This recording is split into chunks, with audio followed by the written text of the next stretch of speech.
Halo teman-teman semua, sebelumnya kalian tahu nggak sih apa itu Perjanjian Westphalia? Jadi bagi teman-teman yang belum tahu, aku akan jelasin secara singkat. Perjanjian Westphalia merupakan konflik berkepanjangan di benua Eropa yang terjadi pada abad ke-16 sampai abad ke-17. Pada awalnya terjadi perselisihan antara kaum Katolik dan kaum Protestan yang muncul beriringan dengan reformasi gereja yang dipelopori oleh Martin Luther. Dari hal tersebut yang menambah gejolak besar di benua Eropa. Dari perbedaan keyakinan ini yang menyebabkan terjadinya diskriminasi, penindasan, hingga akhirnya konflik bersenjata yang diperburuk dengan adanya ambisi politik serta perebutan wilayah di benua Eropa. Puncak ketegangan dari peristiwa ini terjadi ketika kaum Protestan merasa kecewa atas kesewenang-wenangan yang dilakukan oleh kaum Katolik. Kaum Protestan merasa terancam dan melakukan aksi defenestrasi Praha, yaitu menangkap kemudian melempar pejabat Katolik dari jendela istana. Nah, dampak dari peristiwa ini tentu saja menimbulkan perpecahan yang signifikan, terutama pada aspek agama di benua Eropa, sehingga menambah atau memicu keterlibatan dari negara lain. Nah, negara-negara tersebut meliputi Denmark, Swedia, Prancis, Inggris, Belanda, dan Spanyol. Nah, jadi gimana sih jalannya perang 30 tahun itu? Jadi pada awalnya itu Denmark adalah salah satu negara yang juga ikut turut campur pada perang ini.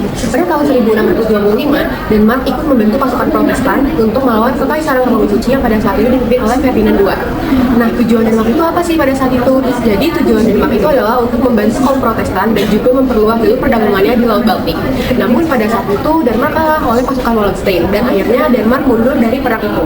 Lalu berikutnya Swedia yang melanjutkan perjuangan Protestan. Pada saat itu Swedia dipimpin oleh Raja Gustavus Adolphus. Nah, Gustavus Adolphus ini dikenal sebagai pemimpin yang mempunyai taktik yang unik dan inovatif.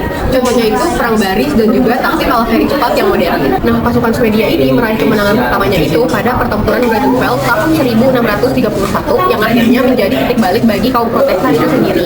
Namun sayangnya pada pertempuran Lutzen tahun 1632, Raja Praha yaitu Raja Gustavus Adolphus gugur dalam perang tersebut yang mengakibatkan pasukan Swedia itu kehilangan semangatnya dan akhirnya mundur dari perang 30 tahun ini. Setelah mundurnya Swedia, Prancis yang awalnya bersikap netral itu justru mau masuk ke medan perang. Nah, Prancis pada saat itu di bawah kepemimpinan Raja Louis XIII dan juga Menteri Utama Kardinal Richelieu membantu jalannya perang. Jadi awalnya itu Prancis yang notabene-nya itu adalah negara Katolik, dia malah bersekutu dengan negara-negara Protestan untuk melemahkan Kekaisaran Habsburg.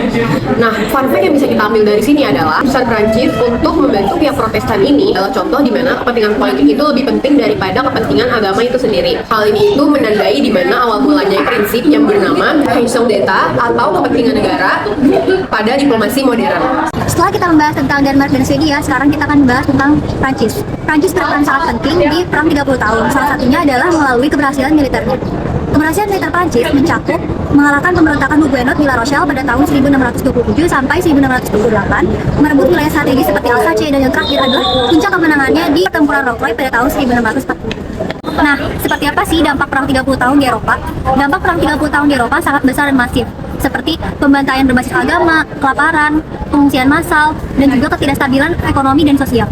Intinya korban jiwa mendorong upaya perdamaian melalui beberapa perjanjian, seperti salah satunya adalah Perjanjian Westphalia di tahun 1648. Perjanjian Westphalia pada tahun 1648 menjadi titik balik penting bagi sejarah Eropa. Dengan berakhirnya perang 30 tahun yang dipicu oleh konflik agama dan juga misi politik, Perjanjian Westphalia melahirkan dua prinsip baru, yaitu prinsip kedaulatan negara dan juga prinsip kesetaraan formal antar negara. Apa sih prinsip-prinsip itu? Anggap saja begini teman-teman. Negara yang memiliki wilayah cakupan kecil seperti Brunei Darussalam dan juga Singapura itu memiliki kedudukan yang sama dengan negara yang memiliki cakupan wilayah yang luas seperti Rusia dan Cina. Meskipun dalam praktiknya negara-negara adidaya itu tentu saja lebih dominan dalam berbagai aspek global.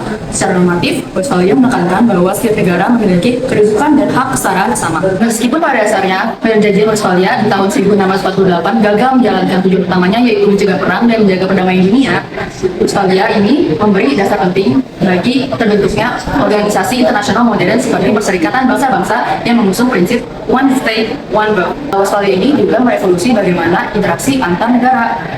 Nah, di era perjalanan samudera yang menjadi titik awal terjadinya kolonialisme dan penjajahan, prinsip negara modern itu juga menyebar ke seluruh dunia, termasuk ke Asia Tenggara dan tepatnya lagi di Indonesia yang dijajah oleh Portugis, kemudian Belanda, kemudian Jepang. Untungnya di tanggal 17 Agustus 1945, Indonesia memproklamasikan kemerdekaan mereka dan menyatakan bahwa mereka adalah negara yang berdaulat dan menunjukkan bahwa mereka mampu mengatur pemerintahannya sendiri tanpa ikut campur dari intervensi pihak luar. Aku Naila. Aku Divya. Aku Valia. Aku Lunga. Terima kasih sudah menyaksikan presentasi kami.